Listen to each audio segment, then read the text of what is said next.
Bugün sizə ingilis dilində uşaqlar üçün çox maraqlı olan 3 kitab məsləhət verəcəm. Birinci kitab vəhşi heyvanlar haqqında olan kitabdır. Ümumiyyətlə bu seriyadan Touch and Feel seriyasından olan bütün kitablar belədir. Toxunuşla uşaqlarda həmin heyvanı başa düşmək, həmin heyvan haqqında təqribi bir fikir formalaşdırmaq üçün bir şəkildə qurublar kitabı.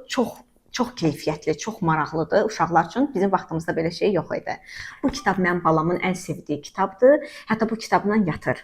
Növbəti kitab Dear Zoo adında belə bir kitabdır. Bu kitab nədən bəhs edir? Bir insan, bir uşaq bir heyvanı götürmək istəyir və zooparka məktub yazır.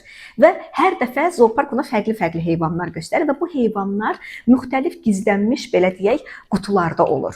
Həm əl-motorika inkişaf edir uşaqda, həmçinin ona çox əyləncəli və maraqlı gəlir. Belə bir kitabdır. Və hər heyvan haqqında bir cümlə ilə də olsa həmin heyvanın xüsusi bir xüsusiyyət haqqında məlumat var. Və üçüncü, bunun cizgi filmi də var, Rainbow Fish, çox maraqlıdır. Uşaqlara paylaşmağın və paylaşmağın fonunda necə dost qazanmağın önəmli olduğu haqqında bir nağıldır. Daxili dünyanızdan və balalarınızdan müğayət olun.